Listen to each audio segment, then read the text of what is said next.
Welcome. Thank you very much for being with us. I'd like to just welcome everyone, but in particular anyone who is with us today for the first time. If I haven't had a chance to welcome you personally, that's my omission, and particularly to you, welcome.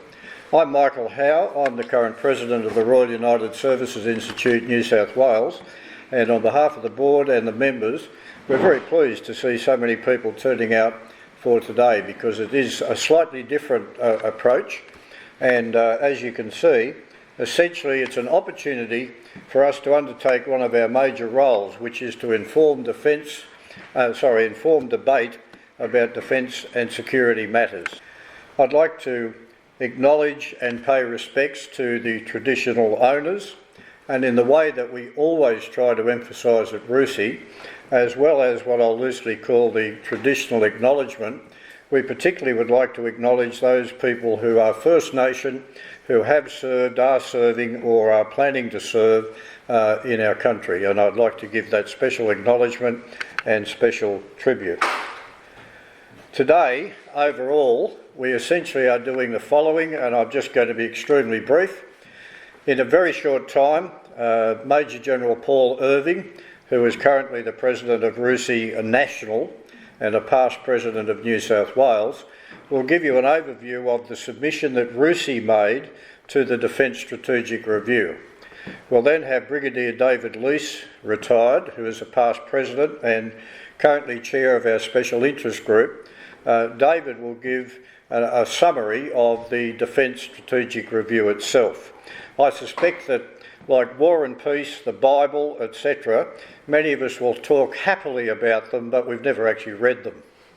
So that will be an opportunity to find out what we bid for or suggested versus what actually happened. And then after a break, there'll be an opportunity for a panel to do some Q&A, and we hope open up some serious dialogue about the Defence Strategic Review. I'd like to now invite our event coordinator, Ron Lyons, who with his team put our programs together, and I'll ask Ron if he could do an introduction and get the program underway. Thank you, Michael, and good afternoon, ladies and gentlemen, and welcome to the fifth in our lecture series for 2023. The overall theme of our activities in this half year is the implications of the Defence Strategic Review, and the title of today's lecture and discussion, as you've seen, is Unpacking the Defence Strategic Review, a solution for the reality we face. The Defence Strategic Review has been variously described as a far-sighted strategic planning document, the greatest con job by both sides of Parliament ever, and also a likely draft script for the television series Utopia. Today we're going to showcase one of our special interest groups at RUSI, and that is the Special Interest Group on Strategy. And we want to bring to the wider audience the value of the intellectual power and the strategic thinking of that group. As Michael has said, we'll have two sessions, a short break where we'll do some stage management and get the panel set up, and then a panel discussion which will include some time for some questions from the floor. Ladies and gentlemen, would you please welcome to the podium our first speaker today, Major General Paul Irving, our National President. Thanks, Ron, and it's great to see so many bright-eyed and bushy-tailed people here in the audience today on this very important subject. Look, from both a national president's perspective and also from RUSI New South Wales perspective, I think it was great that we were able to put together in a very short space of time, because time was really the critical essence in putting a submission together on the Defence Strategic Review to government, that we were able to get such expertise from David Leece, Ian Fenningworth, Bob Treloar and David Leece to put a very detailed submission through to government, which you all have seen. It was all been published in our excellent journal, United Service, in the summer edition.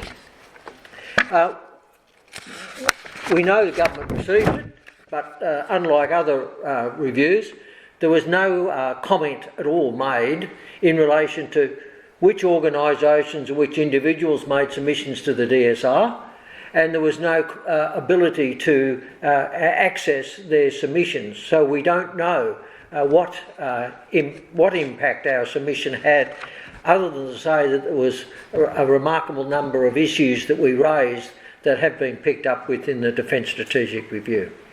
I'm going to start very quickly with we look first of all to reconsider the 1987 seminal paper about the defence of Australia in depth, and to review that in light of our present strategic realities facing Australia. We notice that the ADF is to be structured and postured to deliver strategic intelligence and surveillance, strategic strike on enemy bases, a maritime strike and interdiction in the sea air gap, and air-ground defence of the mainland. Now, the major issues that we considered in our report that was submitted was alliances are vitally important, but for the defence of Australia and those of our interests, we can't rely on alliances alone. We must be self-reliant in relation to our defence. On the issue of strategic strike, we need a stockpile for launch from existing air and naval platforms, and from the Ukraine experience, we need a lot of missiles. We need a long-range land-based missiles, and we need a long-range Striker bomber. And we recommended that be kept under regular active review and evaluate for acquisition as opportunities arise.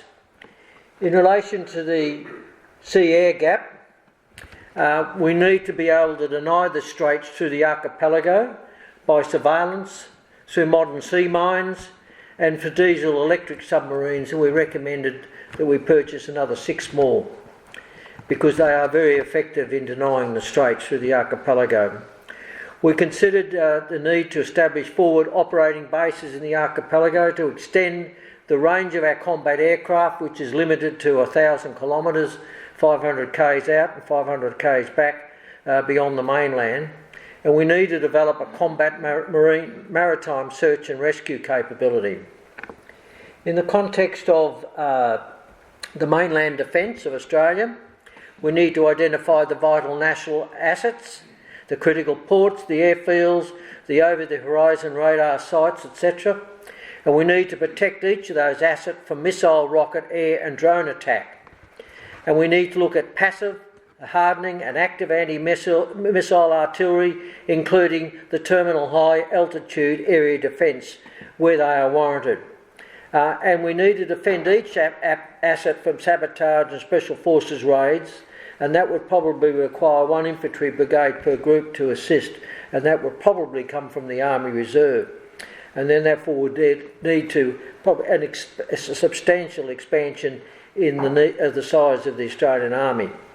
Of course, when we're looking at critical ports, we weren't just looking at those in Northern Australia, because there are a lot of critical assets in Southern Australia as well. In the context of the defence of the offshore islands, we recommended there be a single integrated ADF approach to amphibious operations and not 3 incompatible single service approaches. The ADF Expeditionary Force should be amphibious, air mobile, light infantry brigade groups equipped with light tanks and artillery, amphibious assault ships able to operate fixed-wing fighter aircraft such as the F-35 Bravo, and a squadron of F-35 Bravo of the short takeoff and vertical landing fighter aircraft. And we need a battalion lift of amphibious infantry fighting vehicles as well as commercial trading vessels for logistic support to reinforce any expeditionary force. In relation to our forward operating bases, we considered the need to establish forward operating bases on Cocos Islands, Christmas Islands and Norfolk Island, and to discuss with the Government of Papua New Guinea the Lombron Naval Base and Airfield on Manus Island. In the context of sea lines of communications, we thought they would be we considered they would be difficult to defend, and one option would be passive rerouting of commercial trading vessels to avoid threats, and a second option would be convoy protection formation and protection beyond the range of land-based combat aircraft, which would be problematic in the absence of an aircraft carrier. On the grey zone warfare, where the threat clearly is China's fishing fleets, which is their equivalent of a maritime militia, we considered acquiring a flotilla of well-armed small warships in the nature of corvettes, crewed mostly with naval reservists, and those additional corvettes to be in addition to, and not in lieu of, the additional air warfare destroyers that are currently being built. On the health and medical side, we considered that we need to design a health and medical system to maintain combat personnel in the field and to support morale. And the medical stocks we need to hold on a just-in-case basis and not just in time. Logistics, we must be logistically self-sufficient in growing our manufacturing, maintenance, storage and supply of weapon systems and munitions, fuel, food, clothing, medicines and other necessities for the defence and security forces as well as the civilian population. We need to develop a logistics management system based on a combat zone in the north and a main support area in the south, and it has to be linked by a communication zone. On the personnel and mobilisation, our analysis is the ADF is far too small to defend Australia. We can put the whole of the full-time and the part-time ADF in the Melbourne Cricket Ground and you will have a lot of empty seats.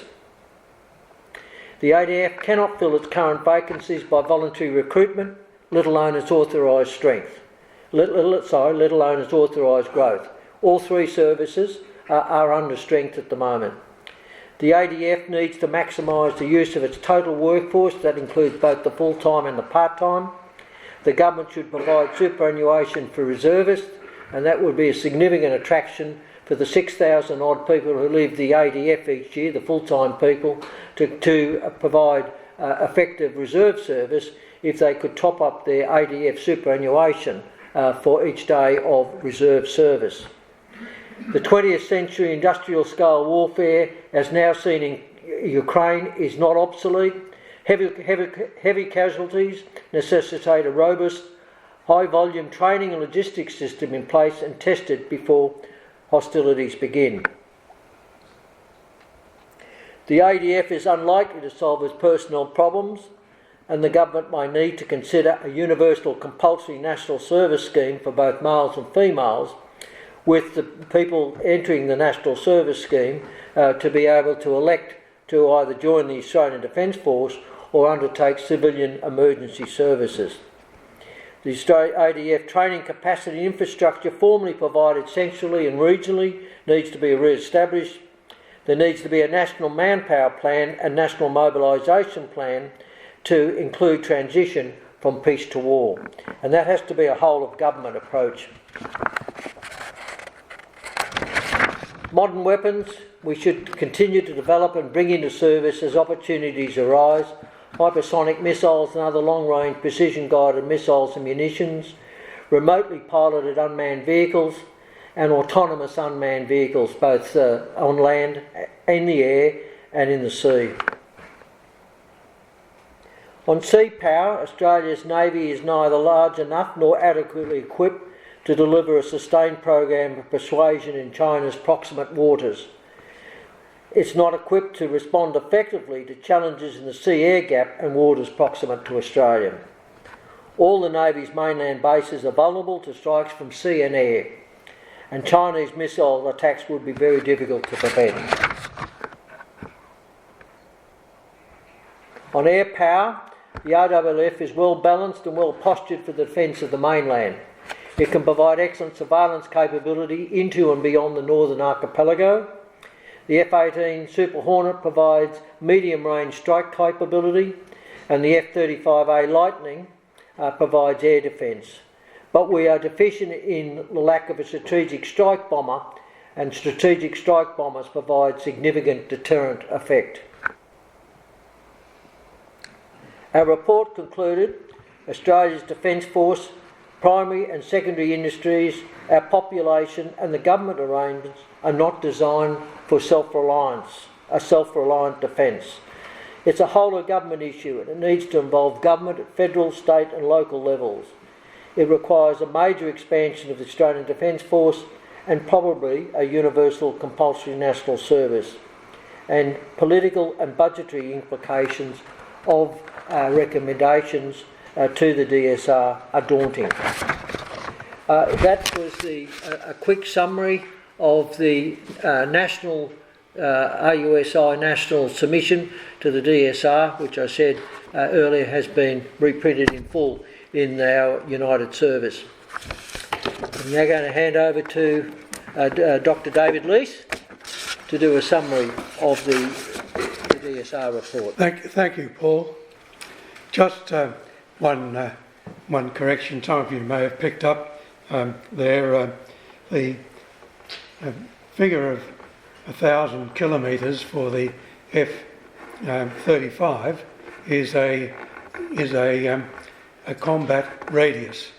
The actual range of the aircraft is a bit over 2,000 kilometres, but for combat planning purposes we use the figure of 1,000 kilometres as its combat radius.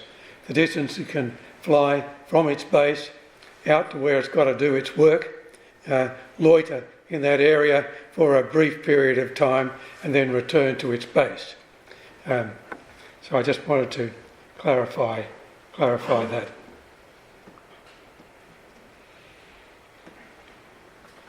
I want to talk about the public report which the government released on the 24th of April and which, as mentioned in the introduction, it has attracted a lot of comment, both positive and negative. That's a copy of the report that Paul just handed me. It's actually in three parts. I've just put on this slide part A and part B, and part C is actually the government response to a number of recommendations.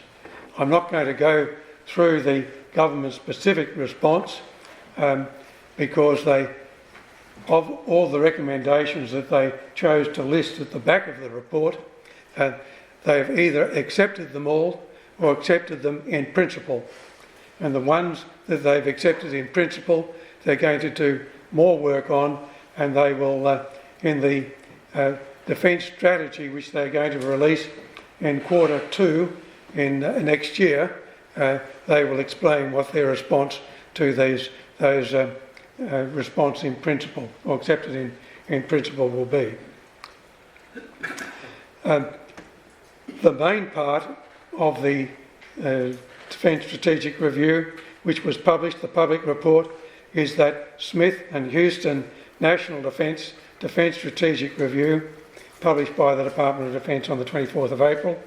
And I will deal with that first, and then I will come to Minister Marles' response to that, which he's called National Defence Statement 2023, because that actually tells us what the government is really directing Defence to do, not necessarily everything which was in the public report.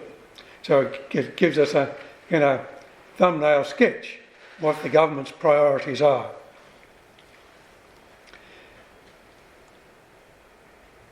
Turning first to the Defence Strategic Review, the Smith and Houston report. They start with Australia's strategic circumstances. The United States is no longer the unipolar leader of the Indo-Pacific.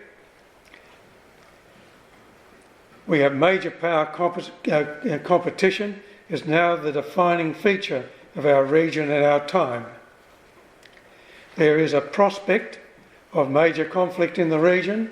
They don't put any parameters around what that prospect is, but they say there is a real prospect of major conflict in our region, and no doubt they're thinking particularly of the Taiwan Strait, but that's not in the public report. And maybe in the classified version, I don't know. As we've already heard from previous reports, particularly in 2020, the update in 2020, strategic warning time has been reduced and is no longer of any value from a strategic perspective. And we'll return to that a few times to come. They put a lot of emphasis on climate change, particularly the increased humanitarian and disaster relief tasks at both home and abroad, and the pressure that this is putting on the ADF and the distraction it's causing to the ADF getting on with its training for warfighting, and the importance of the ADF being relieved of some of that pressure, and the state and local governments picking up much more of it than they've been willing to do in the past, and the need for the community to be alerted to the need. They've come up with a new name for really what we summarised in 1987. Indeed, the report which we put to the government, to the Defence Strategic Review, almost all the issues which we raised were picked up in the Defence Strategic Review, but they were nowhere near as, ambitious as we were. We would rather have hoped for greater ambition to be forthcoming. There's clearly been focused on the next 3 years, more so than the next 10 years. That's where the big focus has been, and what needs to be done over the period 2023 to 2025. And clearly there's no new money coming available, and they have to do things within the existing resources available, and that's reflected in the whole of what we will see. But each government likes to rebadge things which previous governments have done, and even though it was a Labor government which brought out the Defence of Australia in 1987, essentially the Defence Strategic Review has just repeated the the 1987 report with modern weapons and taking into account the change in the strategic circumstances. There are, however, so I don't think it's a new strategic conceptual approach. The focus, as in 1987, is on the defence of Australia and its interests. 1987 was always going to be a whole of government and whole of nation approach to security. It just didn't happen. And so they've reiterated the need for that. And something which, as you saw from the slide that Paul put up earlier, statecraft, the maintaining a regional balance of power in the Indo-Pacific is again emphasised. So I don't see anything much changing in the new approach, other than it's got a fancy new title for a fancy new government.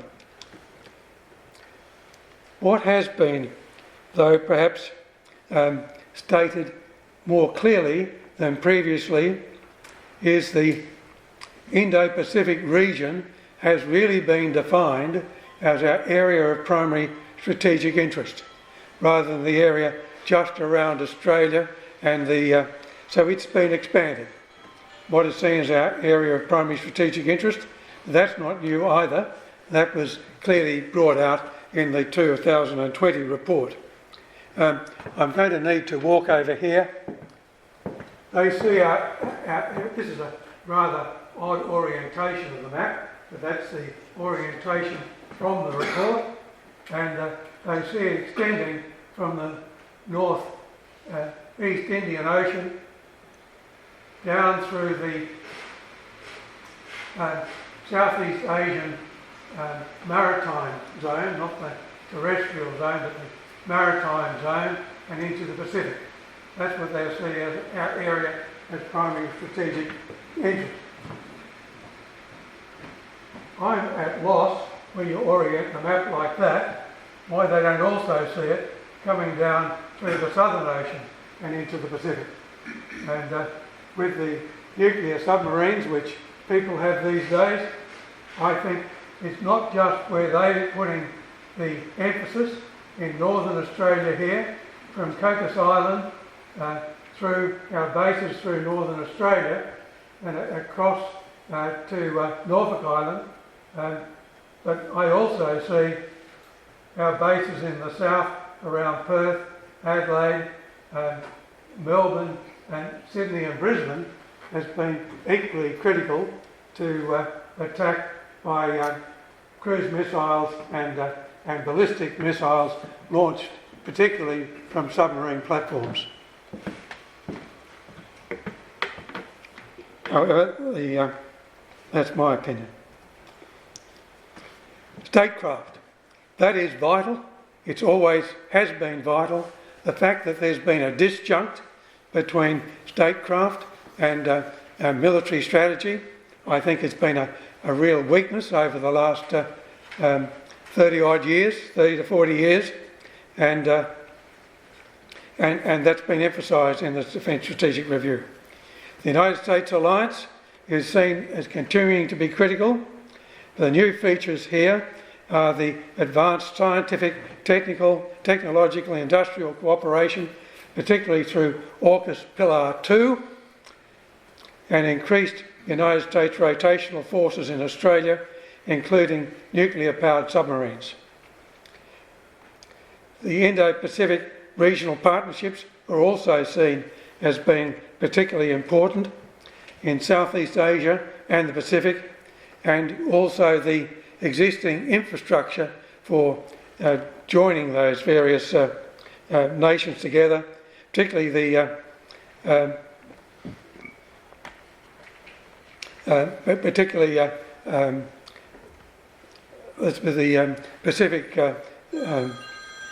Pacific Partnership and the ASEAN.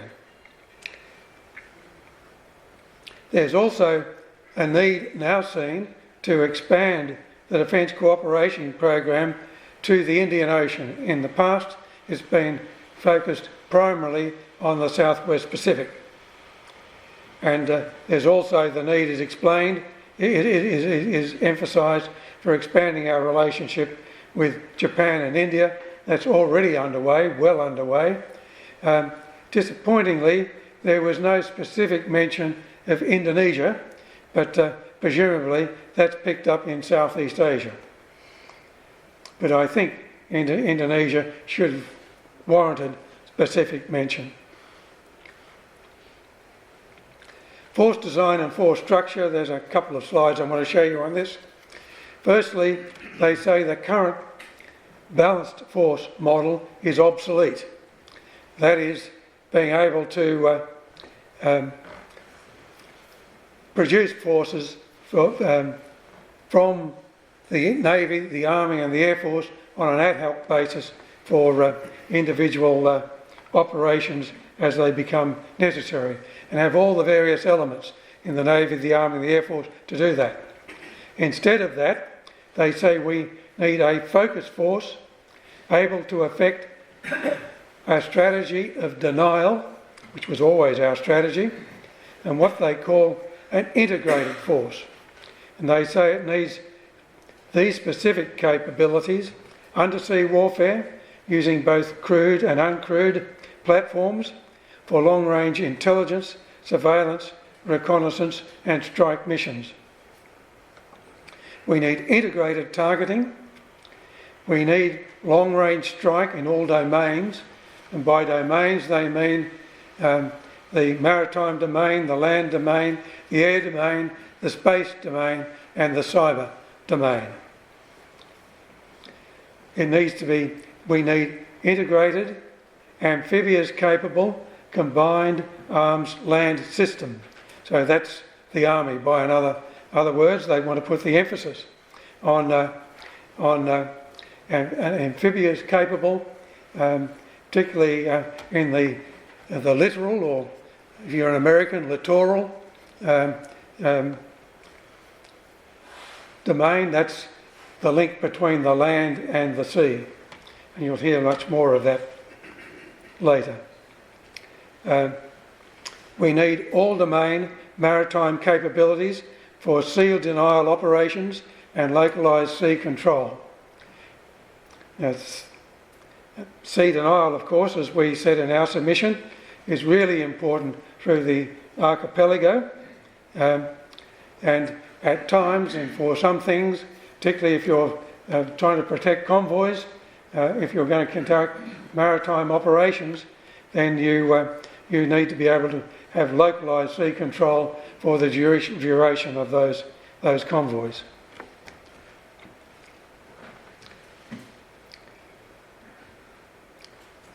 They called for networked expeditionary air operations.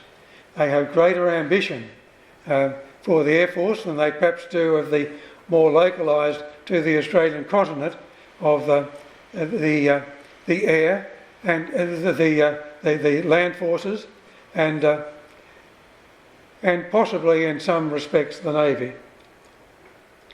I don't know how they're going to have their expeditionary air operations unless they have bases in Singapore, the Philippines, and perhaps further north.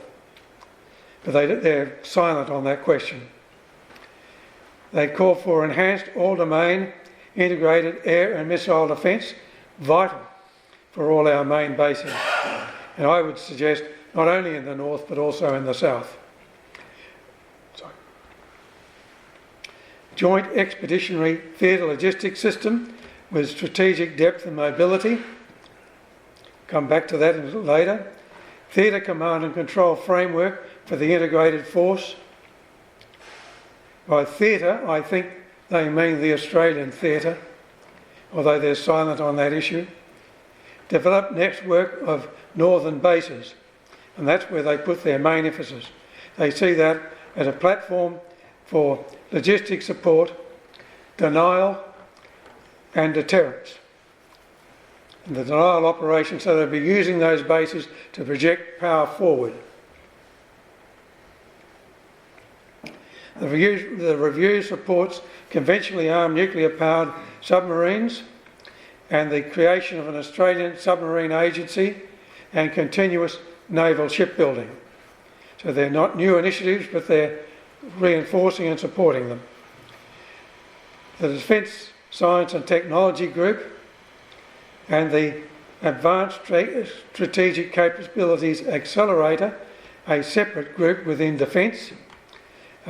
They support that to develop advanced and asymmetric capabilities.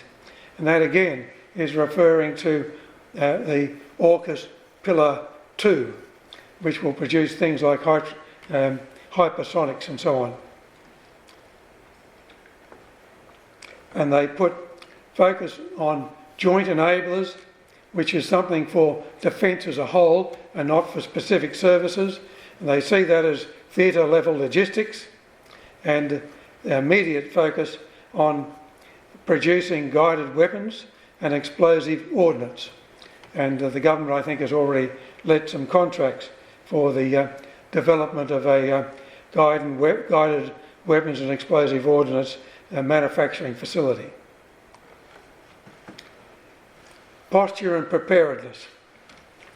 Bases, ports and barracks network across northern Australia to be enhanced and upgraded immediately. And that includes dispersion and hardening of those bases and the provision of ground-to-air defence against missiles, both cruise missiles and ballistic missiles. They also put pleasing emphasis on fuel storage and supply issues, and said these need to be rectified. But in the government's response, or they also said that we need an overarching committee to coordinate and plan this. But the government said they'll take that on advice, and they agree with it in principle. They'll come back to us in 2024 and tell us what they're going to do about fuel storage and supply. In my view, that's not taking this critical issue nearly seriously enough.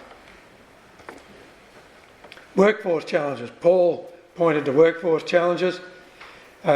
They say that the Australian Defence Force and the Australian Public Service component of the Department of Defence are very much under strength. Indeed, our contractor workforce is Defence's largest single component.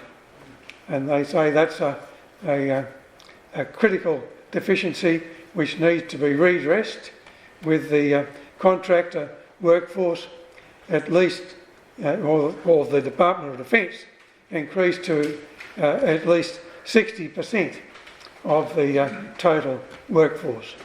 That's the APS component compared to the contractor component. There needs to be attention given to recruitment and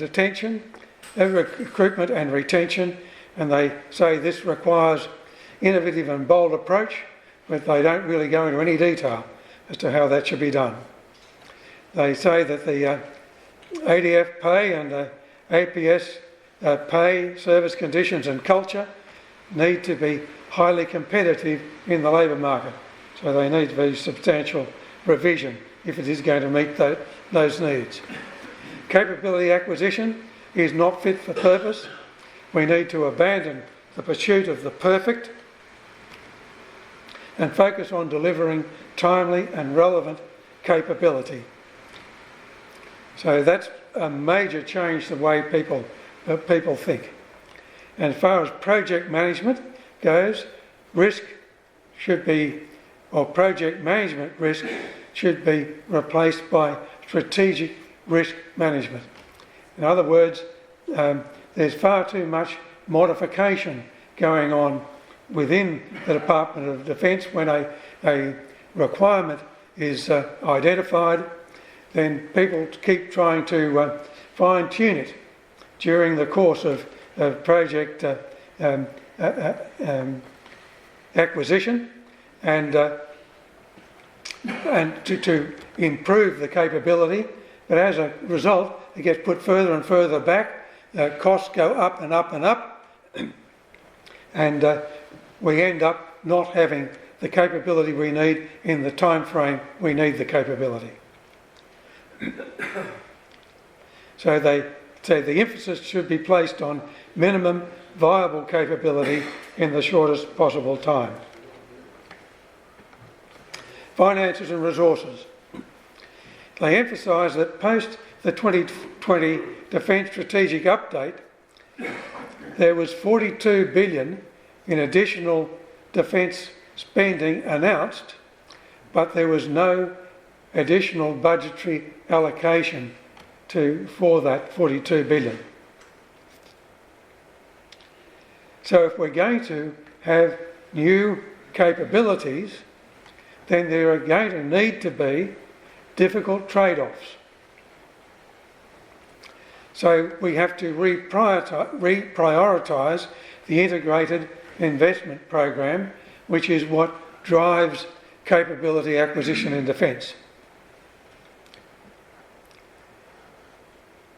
They then say that more funding, without putting any dollar numbers on it, will be required to reflect the current strategic circumstances. But they don't say in what time frame that additional funding will be required. They imply, though, that it'll be not in this coming 3 years, but in the period after that, the period from about 2026 to 2028. So they sort of see things in 3-year blocks. And that's the implication, that that's when that additional funding will need to be required. And anything required now needs to come from reprioritisation of the integrated investment program. National security coordination. They say if we're going to deliver this program, we need to move away from intermittent defence white papers, which come out often not long after a change of government. Sometimes you'll get maybe an update, but within the term of one government. But most major defence white papers have come up in after a change of government. They say that this ad hockery of producing defence policy is unsatisfactory. It needs to be replaced with a biennial, every 2 years, national defence strategy, which covers defence policy, planning, capabilities, resourcing, and each 2 years reprioritises the integrated investment program as necessary in the light of any modifications to policy or modifications to the defence strategy. In terms of implementation beyond the policy level, they say there needs to be a Defence Strategic Review Management Board, jointly led by the Secretary of Defence and the Chief of the Defence Force. The old amalgamated berets and hats idea that came originally from the Tang report of the early 1970s. There needs to be external oversight by Cabinet, supported by external oversight advisors, and they conclude, Smith and Houston conclude their report by saying the risks Australia faces are profound. The review's roadmap is far-reaching. Well, yes, I think in some extents it is, but I think it should have been far more. Should have been more far-reaching than in fact it is. And they say it will be challenging to effect, and I agree that it will be. Let's now turn to the Honourable Richard Marles, Deputy Prime Minister and Minister for Defence, his statement, which he's called the National Defence Statement 2023, and was Part A of the public report. The context, he said, was Australia needs to, or the aim of the government is to defend Australia and its interests, and to protect our connection to the world and the global rules-based order. Those are the two things that they're seeking to, they want the Australia to achieve. Australia's strategic environment, he agrees with the increasing competition, the military build-up. He doesn't mention China in that context, but clearly he has China in mind. Climate change and its impacts on defence, and the economic coercion, which is coming not only from China but from Russia, from Iran and other players of that type, but none of them he specifically mentions. He also puts emphasis here in the context on the demands, its demands and the deployment of all elements of our national power, something which has been paid lip service to in the past, but he says is vital now, particularly statecraft and strong defence capabilities to back up that statecraft and to give it some muscle. The strategic posture. From the government's perspective, the ADF must have the capability to defend Australia and its immediate region. Now, I'm not sure whether that includes the Northwest Indian Ocean or not, but it certainly includes the area from the Cocos Island through the Southeast Asian maritime waters and into the Pacific. To protect our economic connection to the region, and that's essentially our sea lines of communication, and contribute to the collective security of the Indo-Pacific with our partners, and maintain the rules-based global order.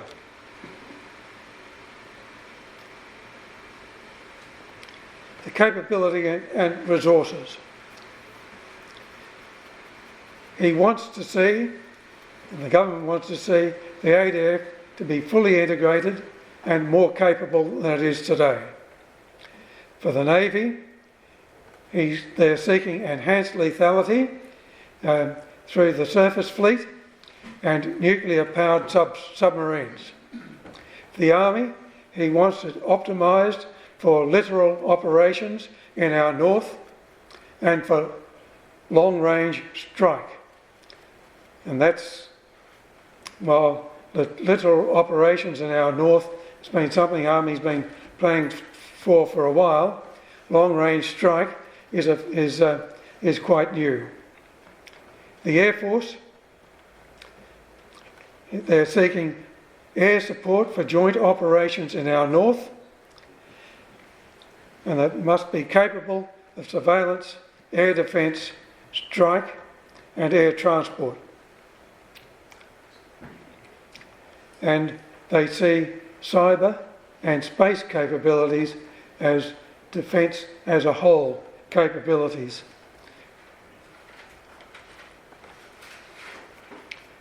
They identified 6-7 priority capabilities which are to be achieved over the next 3 years, so within current defence planning and budgetary availability. Well, I guess by the first thing they mentioned, conventionally armed nuclear-powered submarines, they mean starting that capability and getting it underway.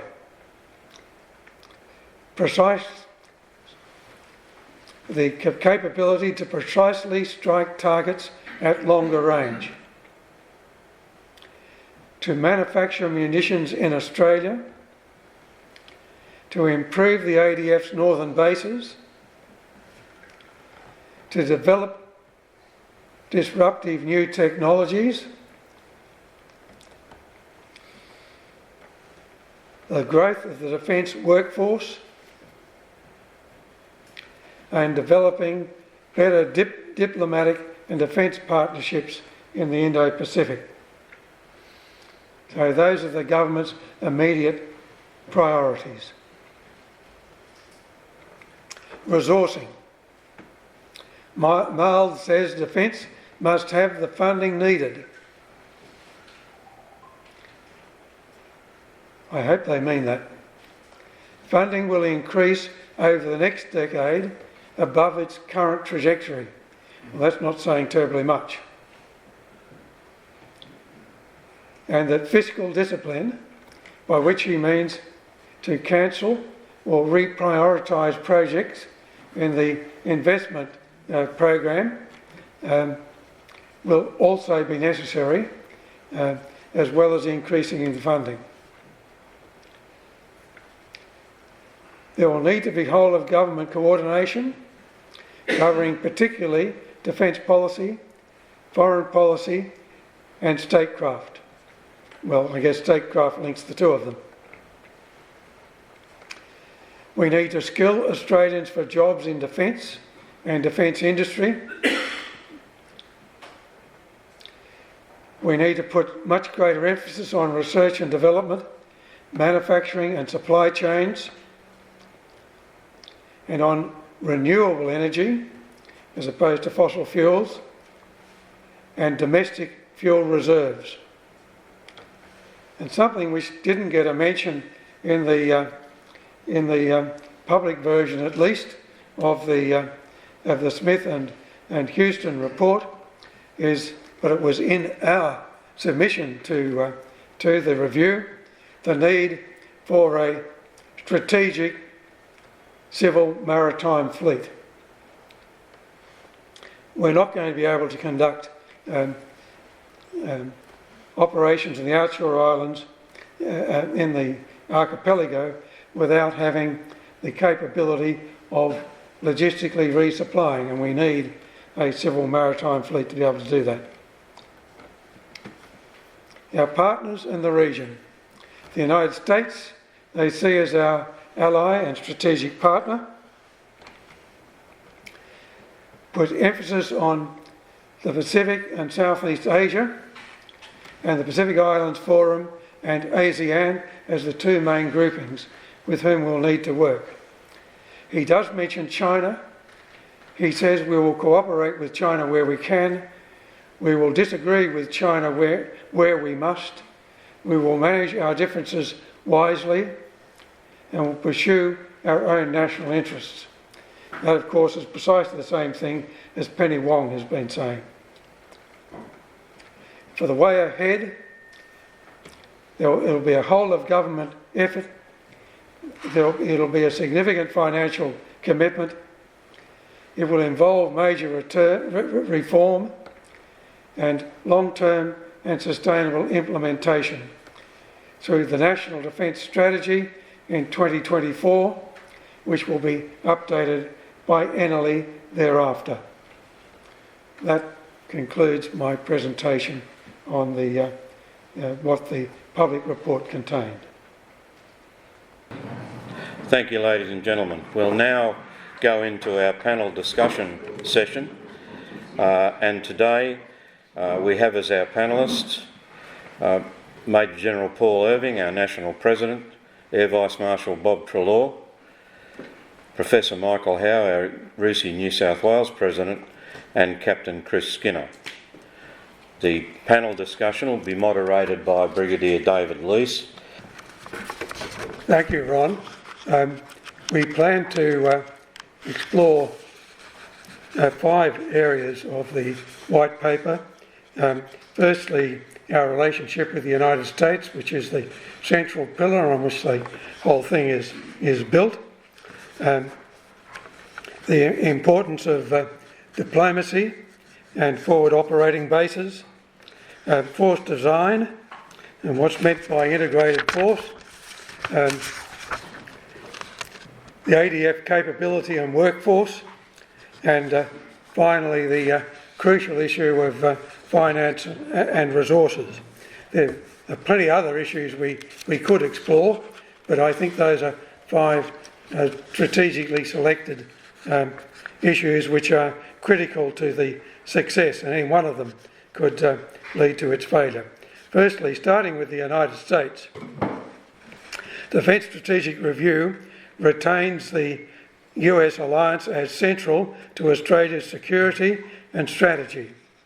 Specifically, it nominates cooperation on advanced scientific, technological and industrial issues, both bilaterally and through the 2 pillars of AUKUS, and the continuing and planned rotational positioning of United States naval, marine and air force elements at Australian bases. These include nuclear-powered submarine rotational force at Fremantle from 2027, the ongoing and to be enhanced marine rotational force at Darwin, and the ongoing and to be enhanced Air Force rotational assets at Darwin and Tyndall, just near Katherine. Alliances, however, do not enjoy full bipartisan support in the United States Congress. The traditional United States foreign policy position is one of isolationism, at least beyond the Western Hemisphere. In both world wars of the 20th century, the US maintained neutrality until well into each war. The right wing of the Republican Party is strongly opposed to alliances, as is the far left of the Democratic Party. Former President Donald Trump is opposed in principle to alliances and foreign entanglements. Should Trump, currently the leading Republican candidate, be elected president in 2024, a US policy preference for isolationism could become a risk to the DSR strategy, or at least parts of it. My question to the panel is, how do you assess the risk that the United States could become a less reliable ally during the next presidential term? And in that event, what might it mean for the DSR strategy, and how could the DSR strategy be adapted to accommodate the change in United States policy? Would you like to start with that, Chris? You know a lot about Now, you're a member of the Australian Institute of International Affairs and you've explored this US issue in some depth. Thank you.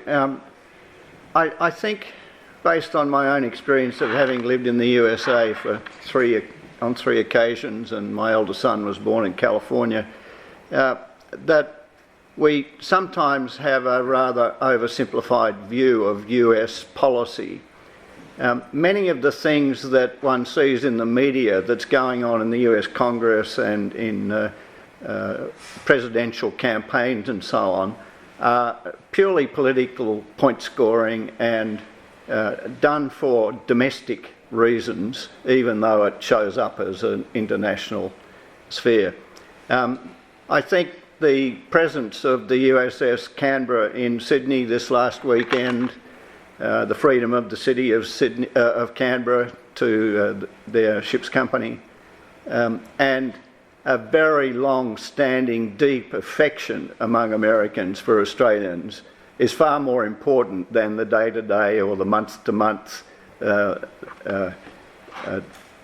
idiosyncrasies of the US political system. Thank you, Chris. Would anyone else like to comment on that? No. Michael? I'd like to briefly comment. My doctorate is from the United States. I'm a visiting professor to 2 universities in the United States, and I've served with the National Guard twice in the United States. Firstly, I think that we underestimate the difference in many ways, but mostly that difference underestimating doesn't count.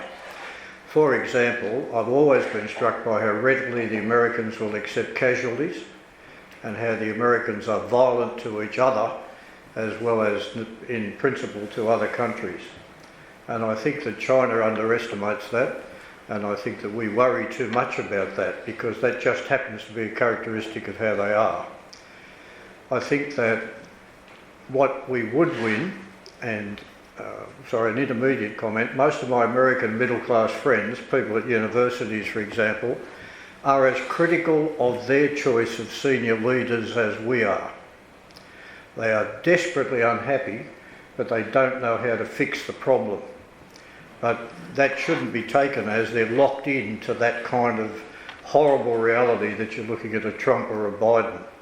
They're very unhappy about it, and they're looking for ways to fix it or to move beyond it, and that could happen relatively quickly. And the final big point that I'd like to make, I think that they have, as Chris has said, a serious long-term positive view of Australia, and I think that they're extremely acceptive of Australians now reaching quite senior levels of influence in the American military. We have many commanders at the deputy level integrated into the American military system, and as such I'm more optimistic, I think, about they will continue to cooperate, they will continue to share. And if any of you saw a recent program where the last Secretary of State for Defence was out speaking to us, he said, "You guys just do not understand how big a change in attitude it has been in the last 2 years that we have agreed to share military technology with you.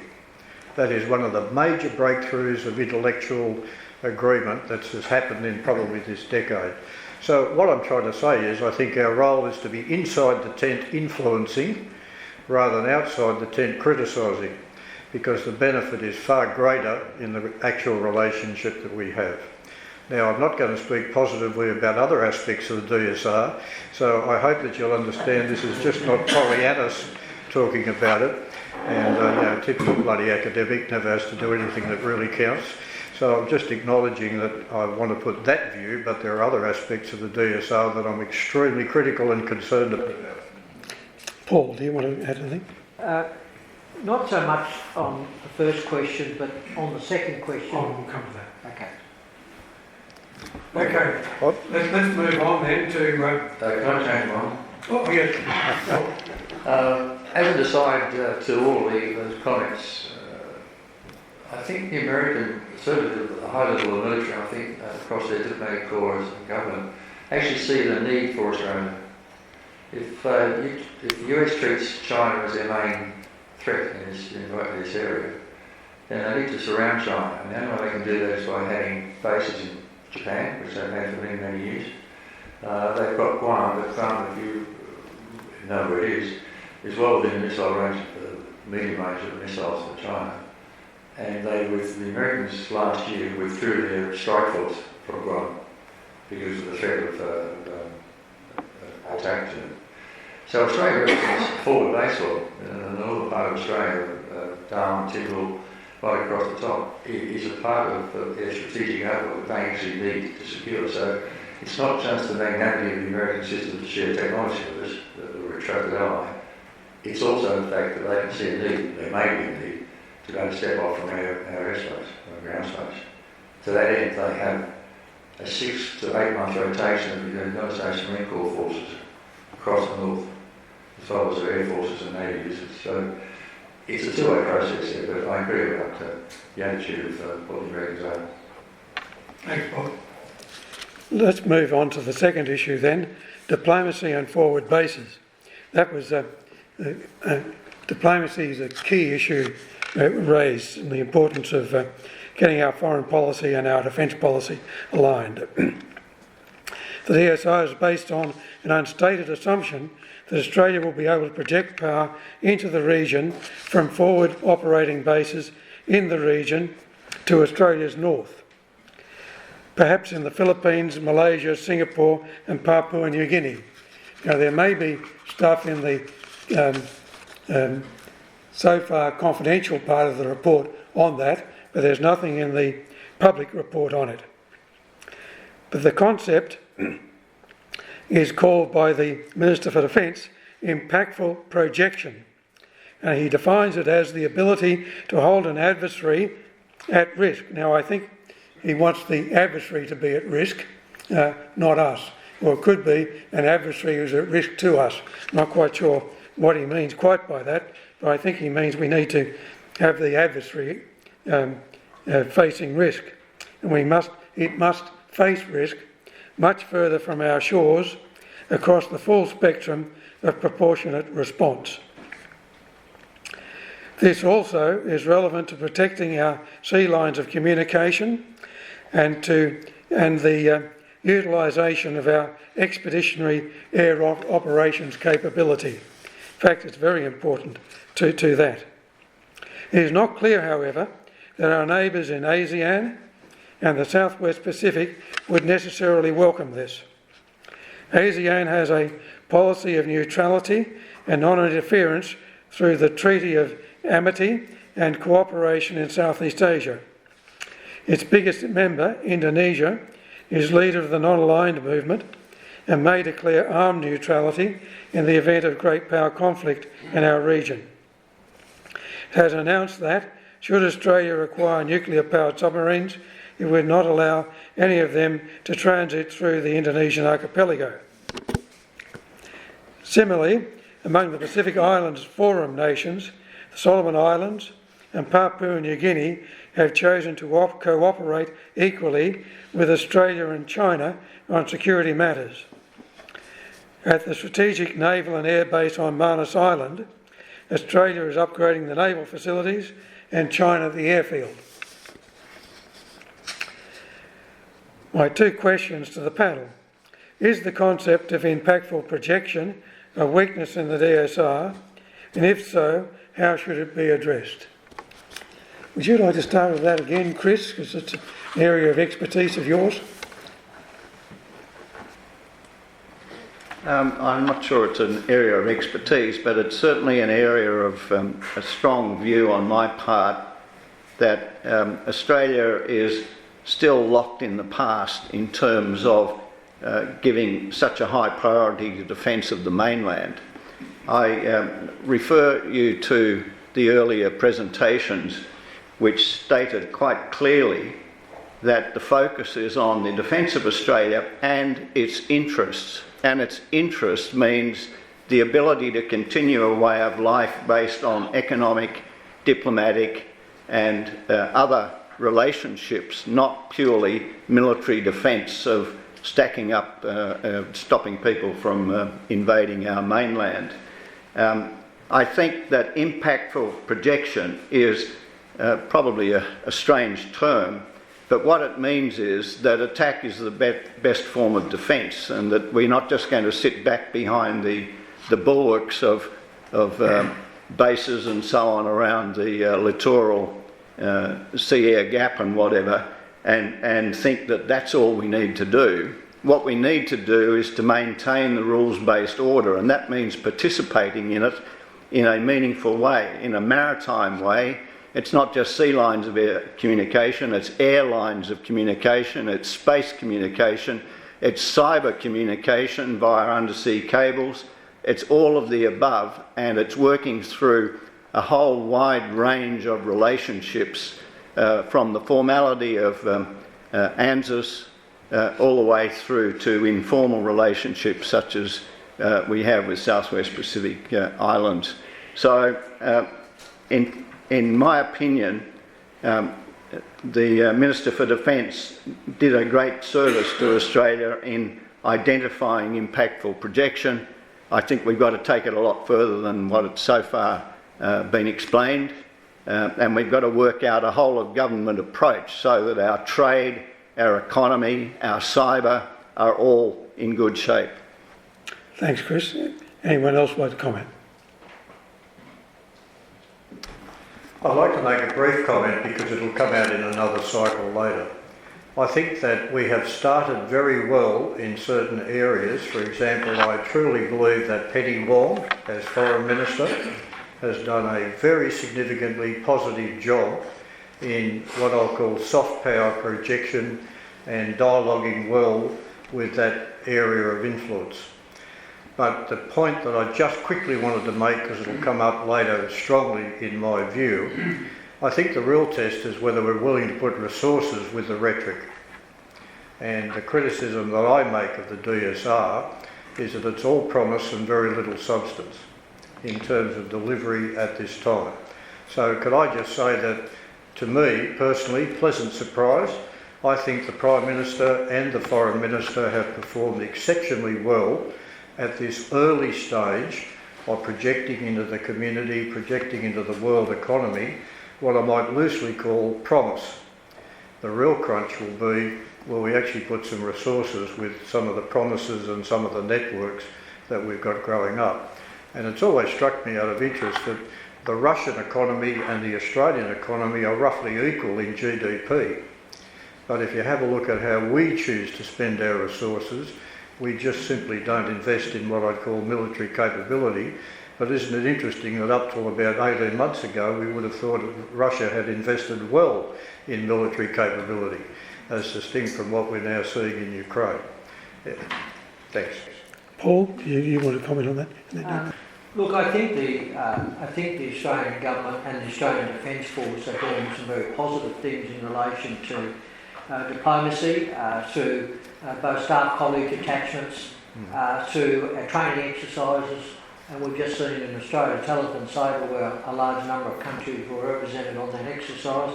And incidentally, RUSI New South Wales is helping in the soft power, because last Friday we hosted the Vice Chief of the Japanese Defence Force to the library, so you'll be pleased to know that. And the week before we hosted the Japanese ambassador to Australia through the library. So we're doing our little bit to help. But I think there is some a greater awareness that we have to bring all the arms of government together in relation to soft power. And I wouldn't mind betting that the push by the Australian government to put $5 million into creating the 18th team for the National Rugby League based on Papua New Guinea is part of that soft power. And people might laugh about that, but Papua New Guineans are absolutely mad about rugby league. And you can be in the middle of the highlands where there's no communications, but they can tell you what the score is in a Sydney game. So that's one of the areas we're looking at. I'd just like to come back, however, if I can, David, to the second element of the first question, which is in the event, how could the DSR strategy be modified in relation to the risk of the United States, which is what I wanted to comment on. I think the thing that the United States looks for is actual results on the ground. They have been very critical of NATO countries, Korea, Japan, for not spending enough on defence, their own defence. And they say, well, why should we be supporting you through NATO or through our allies, our bases in Japan, etc., if you're not prepared to defend yourself? And I think the great weakness in the DSR is having painted a picture of strategic circumstances facing Australia at the moment, not committing any further money for the next 4 years. We should be making strong commitments now to build an East Coast base for the submarines. Nothing's been announced by the current government. We should be hardening our Air Force bases, and while a lot of money is being expended in the current budget to upgrade runways, etc., I'm not seeing one single piece of information to say they're actually hardening Tyndall and the other RAF bases north, which is expensive propositions. But the thing that the Americans will look for is we're actually taking the defence of our country seriously. Yes, please. Well, you've heard about the soft power side of it. I think there's also the hard power that we need to be looking at the same time, and to take up that point about what are we doing on the ground to convince the US that we're serious about it. I think the DSR is doing just that, David. It's actually focusing not just the Australian nation, but I think the US government on the fact that we're taking our northern defences and into the northern region seriously, which in the past, if you look back at our previous policies, back to the DIP policy of 86, it was purely just to the moat, just off in the water's edge, and we'll protect that, and that's what we want to do. Now we can go as far as we possibly can with the equipment we have, further into the littoral area. I think that is a strength for the fact that they're running the DSR. I think the DSR sort of gives us a focus to see where our money needs to be spent, as opposed to where it's been spent in the last 30, 40, 50 years, which hasn't done a lot for us with a balanced force. If you look at it now, we're in a very difficult place to go project power from our northern shores in an effective and an incredible fashion, which is what they're talking about in the DSR. I don't think we're all that credible. In fact, the DSR, as Houston and Smith report says, the ADF is not fit for purpose. That's a pretty strong set of circumstances to talk about. And it means a whole restructure. And I think it's perhaps a little unfair that we are not seeing some results that we expect to see so early. The DSR for us is only 3 months old, and I agree that it's been around in government circles probably longer than that, and they've been knocking it around before the Houston and Smith report was released. At the same time, that's a short period if we're to take up, or the government's to take up, the fact that we restructure our defence force, almost, not quite, almost from the bottom up. That's a huge undertaking. And I think it's unreasonable to think at this stage that we can see a lot of runs on the board. I expect to see runs on the board, I'm not letting them off the hook. But I think we should bear in mind that be aware of media hype that bangs on the drum every time. A particular person comes to mind, Australian newspaper. But I think it's just too early yet. The detail we have is insufficient for us to make any really informed decisions about what we see the government do. I would just caution that when we talk about the things that we will talk about, I hope we'll talk about later in this review. Thank you. Going on to the next issue, force design and the move to what is described by the report as an integrated force. The DSR envisages that the ADF will move from the current balanced force model, from which ad hoc joint task forces are formed for specific operations. That is, Navy, Army and Air Force elements are combined as needed for a specific contingency on an ad hoc basis. The new model will be a focused integrated force model, which I assume means, and I'm not sure I'm correct about this, means Navy, Army and Air Force components become integrated in a standing force for a particular type of operation or theatre of operation. If so, the first test of this may be the constitution of a standing ADF amphibious force. My questions for the panel: what do you understand to be the difference between the current balanced force model and the proposed integrated force model? And perhaps, if there's time, does the ADF contain the necessary force elements at the moment from which to form an integrated amphibious force, or could they be acquired readily? Who would like to start with that? Now, Chris would like to start with that. Fine. I speak with less authority than the other members of the panel in understanding the full implications of an integrated force, but frankly, I think it is a valid concept. Putting together an integrated force that will work effectively and will get over the differences of culture and standards and material isn't something you just do on a stroke of a pen or overnight on a weekend. It's something that has to be exercised, and Talisman Sabre exercise going on now, I think, is doing exactly that. Whether it's a standing integrated force or not, I think is a matter of the balance between the culture that comes from the individual arms of defence and the benefits that come from tradition and history and training and education on the one hand, with the ability to work effectively together on the other hand. And I'm not really the right person to comment on whether that can be done continuously or it can be done periodically in such things as Talisman Sabre. Thanks, Chris. Paul. I read the integrated force, focused force, to be firstly the focus.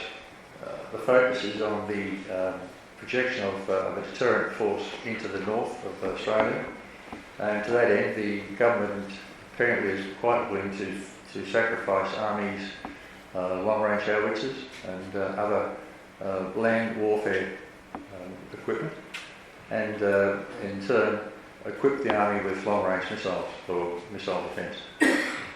To me, that's a refocus, and that is a focus force.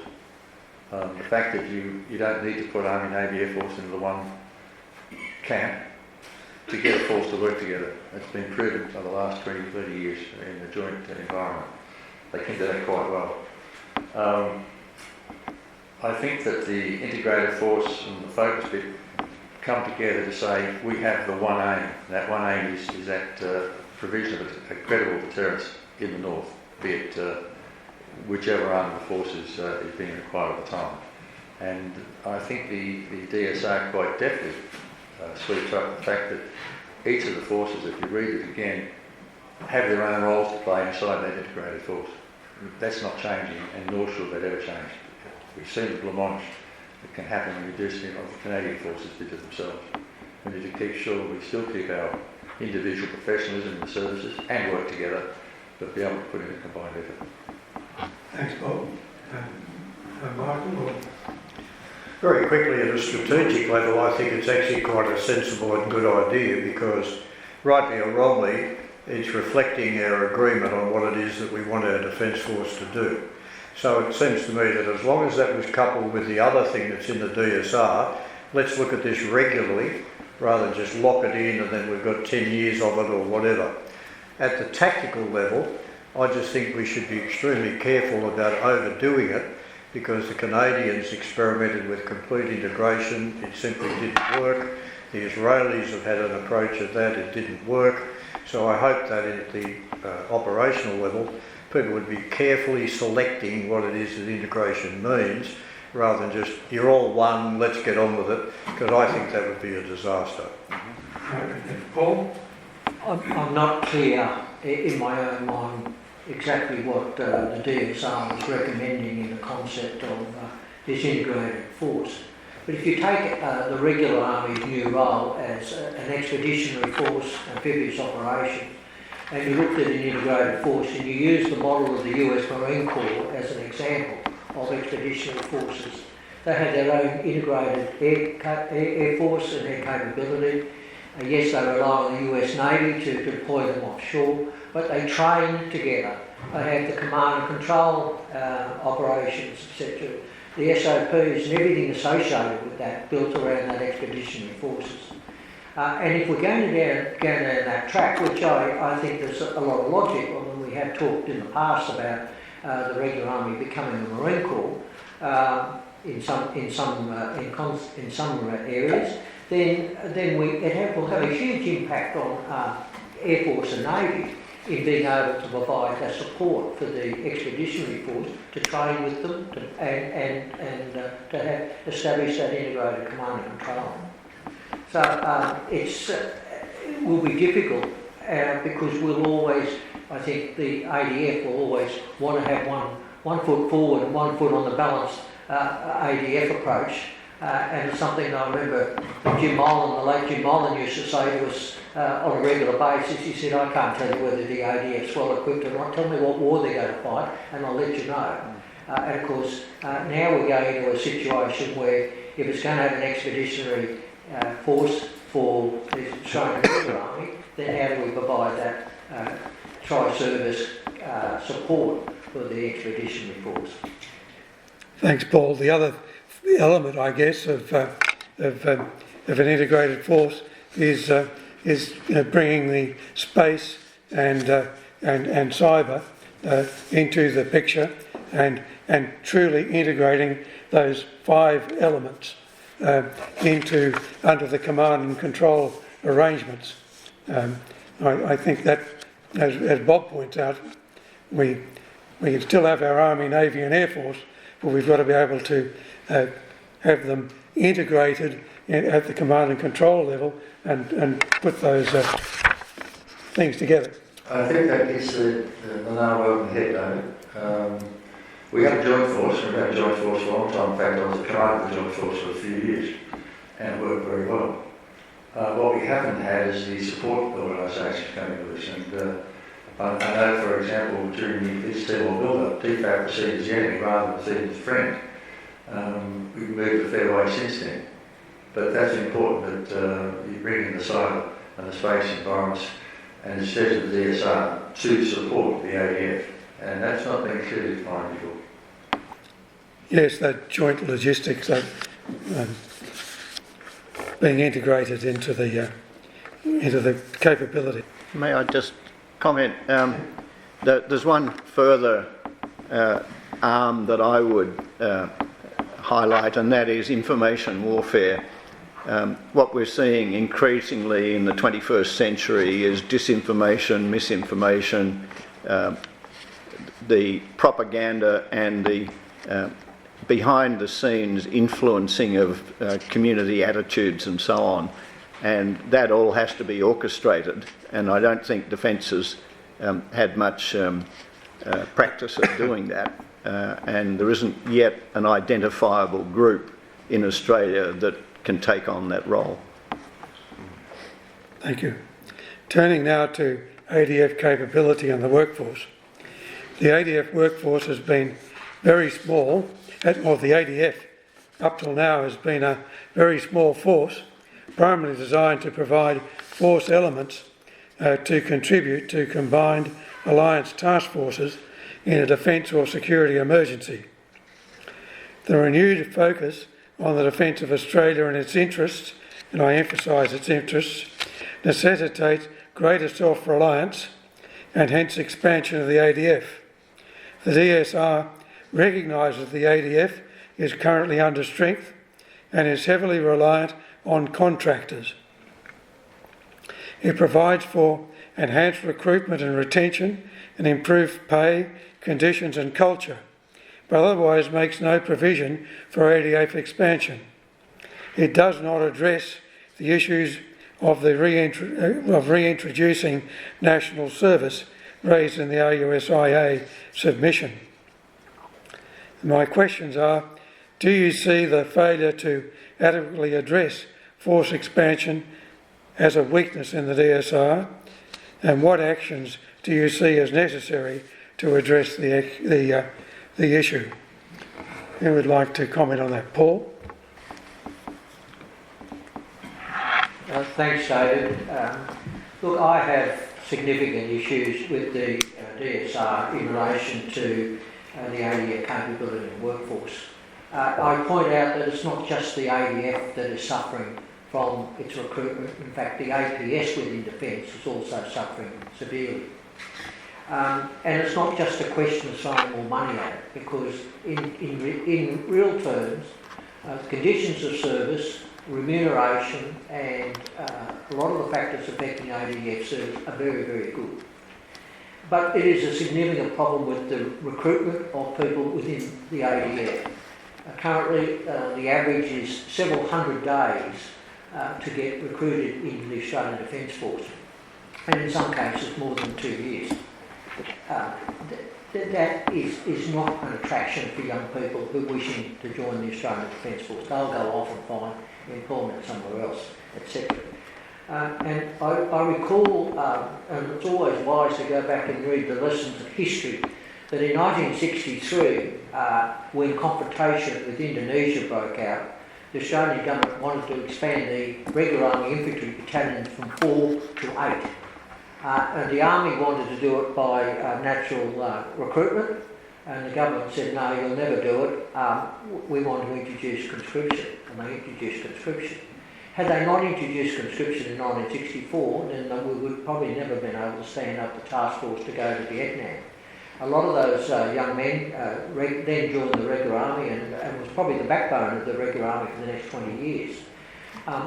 The whole issue of mobilisation, if we're serious, has to be a whole of government approach, and they have to look at all the options. Now, I know that part of the DSO recommendation was to create a 3-star or Lieutenant General looking after ADF personnel, and they've taken, that's already happened, and they've taken the personnel agencies from Army, Navy and Air Force, and they now all report to General Fox, the new 3-star. And they've got a new defence recruitment contract, and lots of things are promised. But I think we're, in some cases, not looking at it holistically. And the other issue with respect to capability is we tend to look at things only through the full-time prism. In other words, this is X capability, it requires Y number of full-time people. We never look at that total mix of part-time and full-time, and how can we use that part-time mix, part-time and full-time mix to properly utilise it. And we really need to be a lot more innovative in our thinking practices, having fly-in teams, fly-out teams, etc. There's a whole range of issues we could do if we would just break that paradigm down and look at our total workforce. And I've said this at senior levels within Defence. It's like if you're opening a Coles supermarket. You look at what your needs are, you look at your breakdown of full-time, part-time, when you want the people on, when's the peak periods, and all the things that's associated with it. You look at a total workforce. We don't tend to do that in Defence. If the DSR is serious about that, we have to rethink our whole process of how we man and staff and do our operations. Yes, I noticed that the DSR does recommend a review of the use of ADF reserves, but it says it's more or less kicked that down the road to 2025. Yes, does anyone else want to comment? Yes, I'd like to just again stay at a general level, because it's not only just about people. I think the real issue that concerns me, and I think the Australian public isn't hearing it, is the DSR holds out a lot of promise, but the reality of how it's being implemented is very close to empty in a number of important aspects. And if I could link that to another high-level issue, I think the DSR talks about the need for a constant review, but it has not yet discriminated between what things are urgent now because they take 10, 15 years to change or build up, and in that sense we don't have a brief period where it doesn't matter if you don't invest in them. And it seems to me that the equipment-driven, budget-driven logic that you cannot supplement defence budgets for the next 2 or 3 years while you're doing all this other reorganisation and thinking is utterly a failure when it comes to those things that take a long time to invest in and a long time to change. So, for example, as an academic, I can tell you now that a long-term challenge is how do you change the culture of the universities, which is a broad generalisation, are anti-Christian, are basically, again, a whole lot of the assumptions under which a lot of the Defence Review just assumes they're there, that's fine, there's no problem. I'm just making the broadest possible point. We should be starting now in how do you fix the problem of fuel reserve. That will take years to work through. How do we start now on the problem that we've only got 11 ships flagged as Australian flagged maritime shipping? How do you start now with changing cabotage, which is the American way of making sure that shipping... These are the big issues that in some ways will defeat the narrow focus of equipment and training logic of what the DSR begins to premise on. And I'm just trying to link to Paul's statement in a much wider way. And finally, my concerns are it's over-promising and not explaining to the Australian community what the real impact of not acting actually is. Chris? I'd like to take a slightly different line on this. I think the DSR accomplished a great deal in a relatively short time, and it's quite unreasonable to expect the two lead reviewers and their staff to answer all the questions, especially the financial planning and so on. That's the government's job, and we should be looking very critically at the Treasurer as well as the Minister for Defence in terms of how this is going to be implemented. Coming back to the question, though, of force expansion, frankly, putting all the recruitment into a new arm with a 3-star lead, to me, is just rearranging deck chairs. I don't think it'll make the slightest difference. What will make a difference is if we offer to people a real benefit of serving in one capacity or another in the Australian Defence Force or in the Defence Public Service. And for example, we're talking about 20,000 people being needed to build nuclear submarines in South Australia. A way to getting that number of people is not just persuading universities to offer courses, but to offer real incentives to people acquiring skills and not acquiring a huge HEX debt along the way by serving in either the APS or, better still, in the Defence Force and getting those benefits of education without the huge debt that goes with it. In other words, what I'm saying is that people will want to join the Defence Force and the Defence Public Service because they can see a real career benefit to them. Do you want to answer that, Bob? Yeah, well said. I'm not sure there's much I can add to that. I agree with all the comments that have been made, and I think the comment about realigning the chairs on the sinking Titanic was quite true. We're not doing much at all to attract young people. Defence has shrunk by 2,000 people in the last 2 years, and we're trying to do it up. So it's gone down, not up. There's a target of 65,500 people for Defence, the ADF, in 26-27. The average growth of the ADF since 2016 has been about 60 people. So they're not very good figures when you look at that and how effective we are at attracting the youth and the not so youthful into the armed forces. We need to have a better system of bringing in part-timers, well-paid part-timers who are properly compensated, as well as our permanent people. And realigning in the Army, which is what it's really going to be, if the DSR gets its way, it's really going to happen, is a huge activity. And it will require a huge effort on the training system. To let have people that perhaps don't fit the mould anymore, or people who require some significant training. So it's not just attracting people in the personnel sense from outside of the system, it's realigning our people inside the system.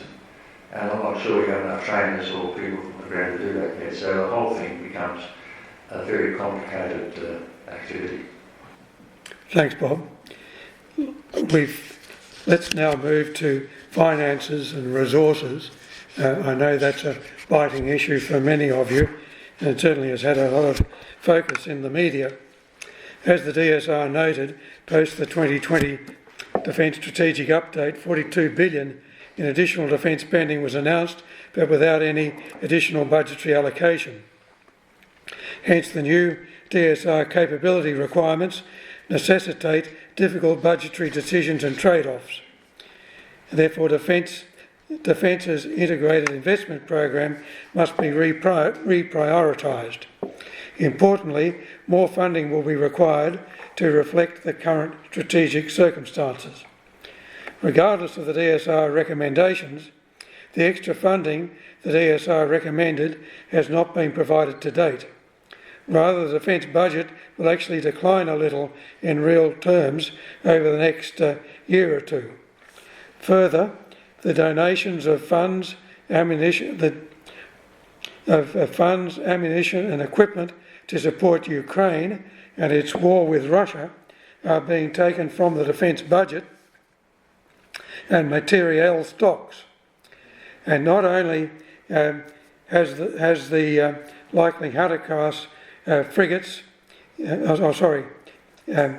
not only has the integrated investment program been reprioritised at the expense of new infantry fighting vehicles and likely the Hunter-class frigates, the required cost savings to fund initial defence DSR initiatives necessitating savage operational budget cuts from a defence budget which has not received supplementation.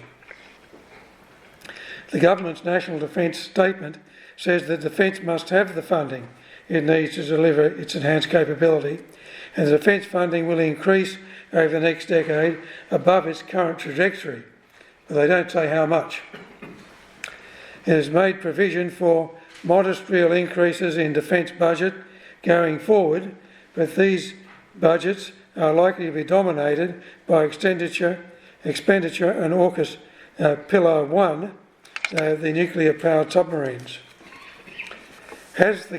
My questions are, has the government funded the current ADF adequately to retain existing capabilities? Do the forward budgetary estimates reflect the need to grow the ADF to the force envisaged by the DSR, including the nuclear-powered submarines? And do the forward estimates over this decade reflect the urgency the strategic situation demands? Well, Michael, you're pretty hot on this issue. Do you want to add to your previous comments on it? Not greatly because of time, but it just seems to me that this is frankly the big issue that I'm concerned with. I have a son serving, many of you know people who are serving, and in very simple terms I just hear of the reduction in capability, the negative impact on morale. Their people are looking at their budgets are savagely cut, and my final comment is I wish and hope that this message can be given to the Australian public, because I believe the Australian public is believing the rhetoric of the DSR. We're getting serious about defence. We're trying to do something about it. It's a dangerous world, not understanding that the reduction in capability, and finally, all of us know, I think, it is far better value to retain a trained person than it is to desperately then recruit a whole stack of people once you really finally decide the money is available. They're the sort of concerns I have, and quite bluntly, I think it's the biggest issue that the DSR is facing at the moment, the rundown in capability and the misleading of the Australian public that we are serious about defence and we're doing something about it. I'm going to go to Paul first and then to Chris. Paul's also got a son currently serving at a similar rank level to Michael's. Look, I support Michael's comments. I mean, when you pick up a recent article out of the Australian, defence con job shames leaders on both sides of politics, it looks increasingly likely we'll get nothing but consequences out of the whole DSR. This is not only dismal and not only doing this of this government, it shames our whole nation. And to a degree, I agree with that. There are lots of things that could be done and needed to be done urgently as a result of the recommendations of the DSR. And one that Michael's mentioned is the fuel storage situation facing Australia, which we have been talking about for at least 10 years. And yet there's very little concrete action that's taken place to fix that issue. And to say that we don't need to expend any further money in the forward estimates for 4 years when we're facing an increasingly difficult strategic circumstances tends to make a mockery of the Defence of Australia. The other thing that's not mentioned very often is that I think the efficiency dividend the government requires from Defence is in the order of about $6.8 billion. That's on top of the money going to Ukraine for the munitions and support of Ukraine. So in real terms, most people that analyse the defence budget say we are expending less than 2% of our GNP in real terms. And I'm just saying that the on one hand, dreadful deterioration in our strategic situation. On the other hand, we're not spending any more money on defence for at least 4 years. And some of that money that's been spent at the moment is for AUKUS, which was quite separate to the DSR. It's a separate body of work. So it just leaves me cold that the money's not being there to do things that need to be done and need to be done now. And what I mentioned earlier, it will take years to build a submarine base on the east coast of Australia. And we need to be moving now, make the decision, etc., and move forward on it. That's just one example. Chris? There you go. I'd like to address this again in a slightly different perspective.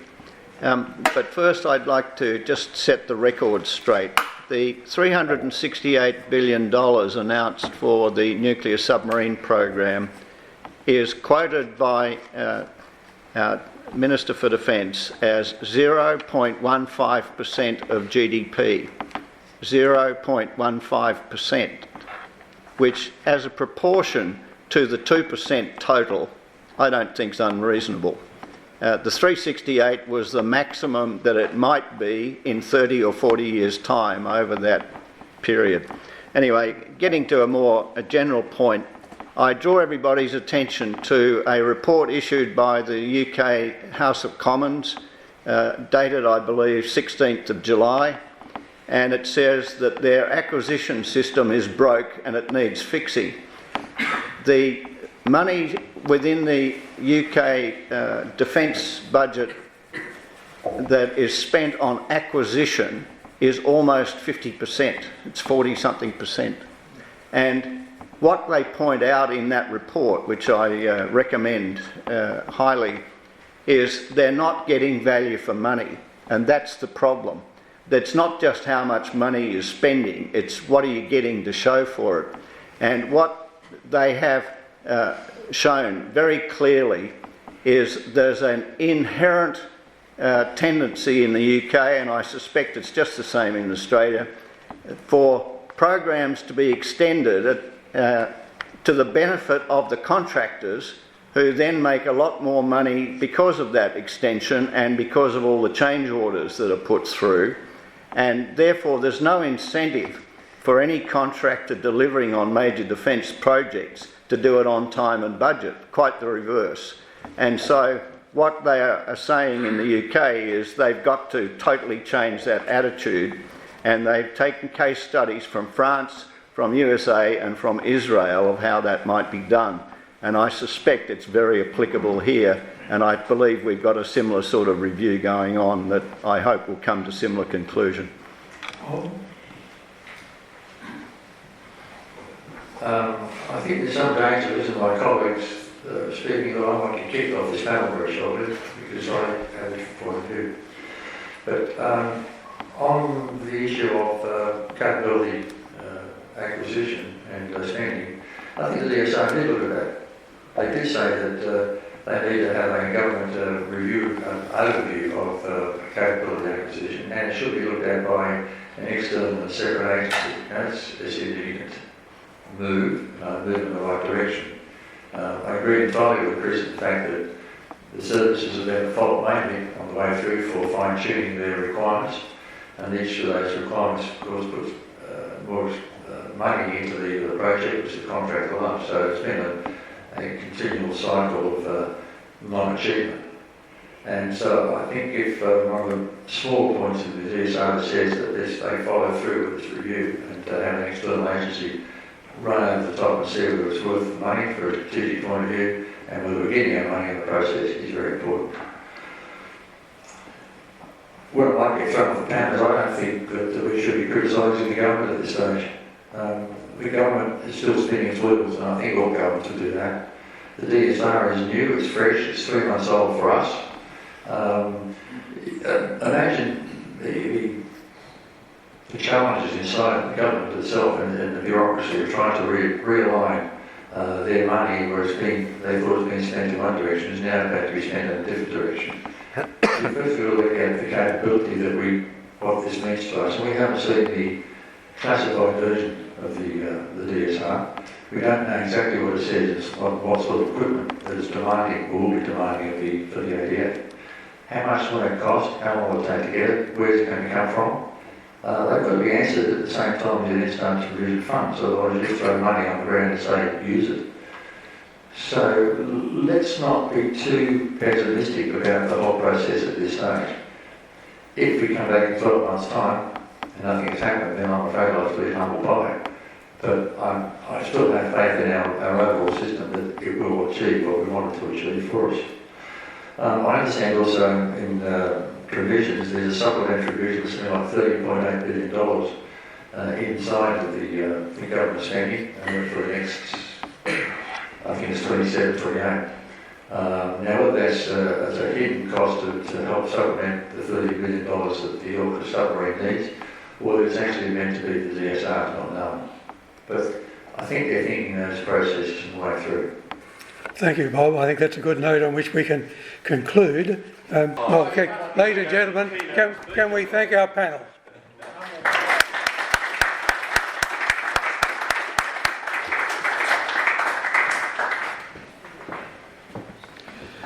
My pleasure to thank David and to finish as quickly as possible.